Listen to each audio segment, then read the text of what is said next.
do Operário, fala torcida do Corinthians, tudo bem com vocês? Para as outras torcidas também. Pessoal, nessa semana nós vamos estudar a formação dos estados nacionais modernos. É por isso que eu comecei com essa brincadeira sobre o futebol, porque isso tem muito a ver com o tema que nós vamos falar. Quem é que nunca vestiu a camisa? Quem é que nunca cantou o hino quase chorando, se arrepiou inteiro? Quem é que nunca fez isso? Essa coisa de você ter um símbolo, uma bandeira a defender, está muito ligado com a formação dos estados modernos. Essa identidade que nós temos é muito parecida com o tema que nós vamos trabalhar. E você vai poder observar isso prestando atenção nessas nossas aulas. Para facilitar os seus estudos, as aulas dessa semana foram divididas em 3 partes. Então, acompanhe comigo. Recomendo que veja um vídeo de cada vez, né? Vamos lá então. O que nós vamos ver durante essa semana, então? Primeira coisa, o contexto. O que é contexto, prof? É o momento, o que estava acontecendo, o contexto em que ocorreu a formação dos estados modernos. Vamos ver também alguns conceitos, ou seja, algumas ideias importantes, e vamos ver como era a organização, o que aconteceu, qual foi a mudança que isso gerou. Tudo bem? Mas, vamos lá então, como diriam, por partes. Vamos entender o contexto. Então, nós estamos falando um período aqui da Idade Moderna. A Idade Moderna é um período em que ocorre o renascimento cultural, que vocês já estudaram, foi tema do seu trabalho, em que ocorre a Reforma Protestante e a Contra-Reforma, que foi o tema da nossa aula da semana passada, e também vai ocorrer uma mudança importante. Olha ali, o comércio começa a se tornar mais importante do que a terra. O dinheiro passa a valer mais do que a terra. É uma mudança bem importante da Idade Média para a Idade Moderna. Nesse sentido, as cidades começam a se tornar espaços mais importantes do que o campo, porque o comércio ocorre na cidade, ok? E vai surgir a figura do burguês. Quem é o burguês? É aquela pessoa que ganhou dinheiro a partir do comércio. Ele não é um nobre, ele é uma pessoa muito rica, mas ele não tem o status que o nobre tinha, ele não tem o nome, a família importante, mas ele vai lutar para conseguir esse espaço. Então, é esse momento que nós temos, final da Idade Média, início da Idade Moderna, uma mudança muito grande de pensamentos. É nesse contexto que a figura do rei volta a ganhar poder, porque na Idade Média, o rei reinava, mas ele não mandava em nada, ele não governava, era mais uma figura simbólica. Agora não, agora ele vai ser uma figura muito importante. Mas para você entender melhor isso, você precisa dominar primeiro 2 conceitos, o conceito de nação e o conceito de Estado. Então vamos entender como que o conceito de nação e Estado vão se inserir nesse novo momento em que a burguesia está ganhando espaço, em que as cidades estão crescendo e que os reis vão se fortalecer? Acompanha lá. Bom, o que vem a ser uma nação? A gente fala, a nação corintiana. Bom, queridos, nação é um grupo de pessoas que é unida por laços culturais. Falam a mesma língua, têm a mesma crença. Por isso que muitas vezes no futebol eles se comparam a nações, a times, reinos. Por quê? Porque eles têm uma bandeira, eles têm um hino, eles têm músicas somente deles, certo? Existe uma característica. Se você pensar no futebol, por exemplo, o corintiano, ele é estigmatizado como aquele que vem da favela, um time de pessoas mais humildes. É nós. Se você pensar, por exemplo, já no São Paulo, falar time de burguês, time de rico. Se você pensar, por exemplo, no Flamengo, é o time de pobre lá do Rio de Janeiro, né? Então existem, vamos dizer assim, identidades para cada time. E essa ideia da identidade do time nos serve muito para entender aqui. Essas pessoas, assim como você se identifica com o teu time, você não admite que falem mal dele, elas não admitem que falem mal da sua cultura, da sua maneira de crer, falar, pensar. Então, nação é um grupo de indivíduos que têm uma cultura, que estão juntos por causa disso, independente deles viverem no mesmo território ou não. A gente pode falar então, por exemplo, em nação zumbi. Não é esse tipo de zumbi do Minecraft. Zumbi no sentido de pensar zumbi dos palmares, né? De pensar aqueles descendentes dos negros africanos que foram levados para o mundo afora. É uma nação que não está em um único espaço, né? Então o conceito de nação vem daí. Grupo de pessoas reunidos por ideias culturais, ok? Nação é a mesma coisa que Estado? Não. Existe uma diferença. Estado é uma união de várias coisas. É quando você tem um povo, uma nação, e esse povo está no mesmo território, e nesse mesmo território existe um governo único para todas as pessoas. Existe a mesma moeda, as mesmas leis, a mesma língua.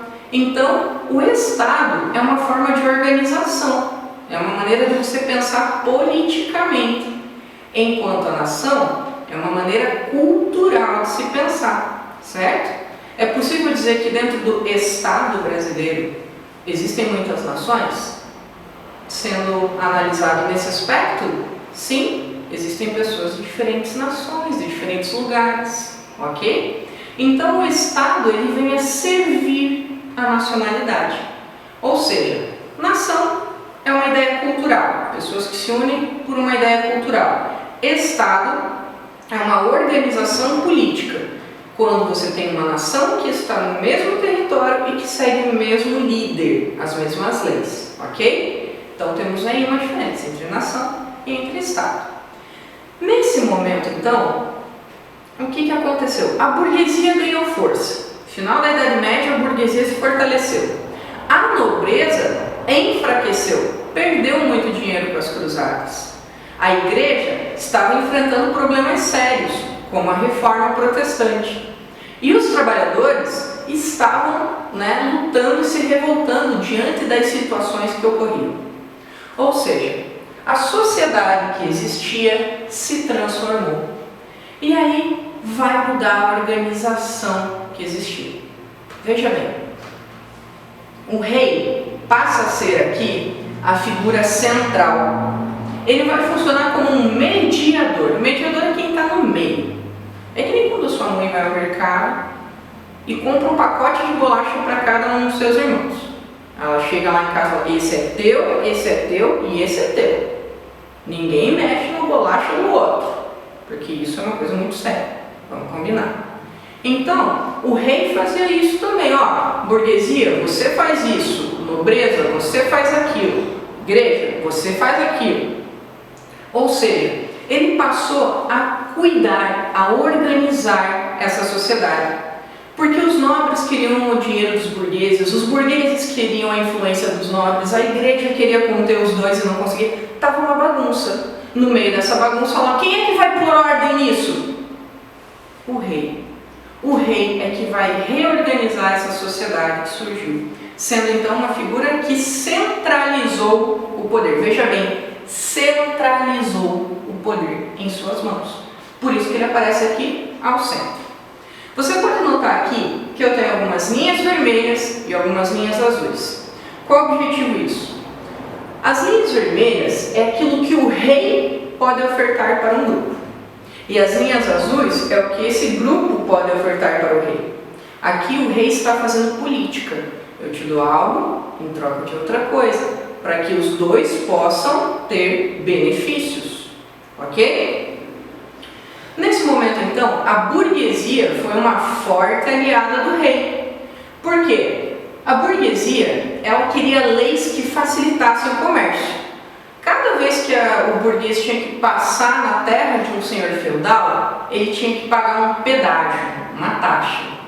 Então, se eu saio do ponto A para chegar no ponto D, eu tenho que passar pelo A, B, C e no D. Então, eu teria que pagar 4 vezes o imposto por estar na terra desses senhores. E aí, o que vai acontecer? Isso dificultava o trabalho da burguesia.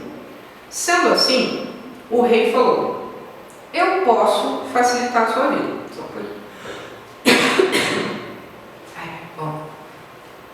Eu posso facilitar a sua vida, mas em troca você me oferece impostos. Os burgueses, ok, é melhor pagar imposto para o rei uma ou outra vez do que ter que pagar cada vez que eu estiver no território de um senhor feudal. Então, surgiu aí uma aliança entre o rei e a burguesia. O rei facilita o comércio dos burgueses e os burgueses pagam impostos para esse rei. O que o rei vai fazer com o dinheiro dos impostos? Vai juntar esse dinheiro e vai fazer um acordo com a nobreza. O que a nobreza tem a oferecer para o rei? Um exército. Os nobres eram aqueles que sabiam lutar, os responsáveis pelas armas. Então, se o rei queria um exército bem treinado, bem formado, ele precisava do apoio dos nobres. Portanto, ele vai fazer uma proposta. Olha, muitos de vocês, nobres, perderam posses com as cruzadas. Então vamos fazer o seguinte, vocês passam a trabalhar para mim, vocês passam a trabalhar para o rei, e eu vou manter os cargos e privilégios de vocês. Então, basicamente, a nobreza passava a ser sustentada pelo rei, desde que ela o apoiasse e fizesse para ele um exército. Qual a importância do rei ter um exército profissional, um exército pago? Porque ele passa a se defender.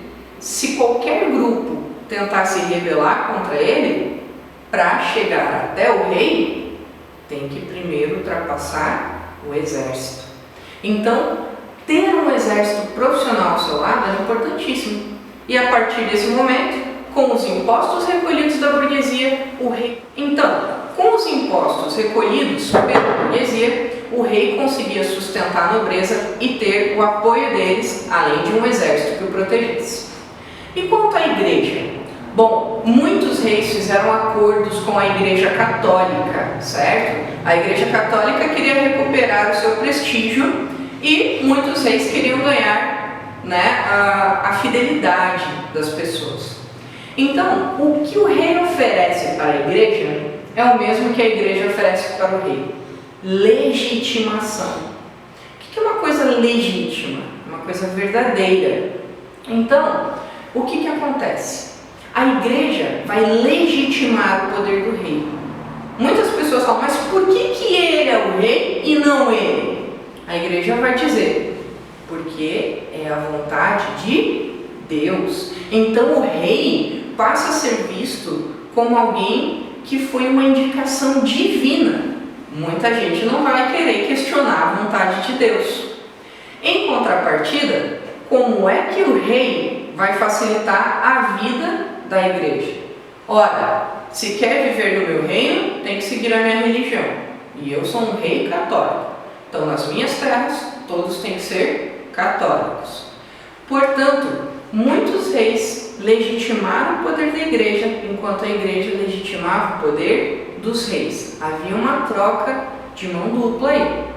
E quanto aos trabalhadores? Bom, os trabalhadores tinham a oferecer o seu trabalho, a sua lealdade, em troca de que o rei os protegesse.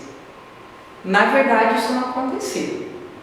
O que o rei fazia era proteger as suas terras, evitar que outro povo invadisse as terras do seu país, não porque ele morria de amores pela população, mas porque isso seria prejuízo para ele.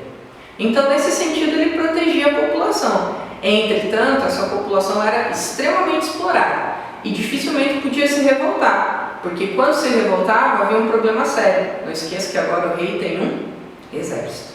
Então, retomando o que nós vimos aqui, no final da Idade Média e início da Idade Moderna, ocorreu uma grande mudança de pensamento. A burguesia começa a ganhar força, a nobreza começa a perder, a sociedade que existia se transforma. Nesse contexto, então, o rei vai surgir como a figura que vai centralizar o poder e vai reorganizar essa sociedade, como nós acabamos de ver. Continuamos então esse tema na nossa próxima aula. Até breve!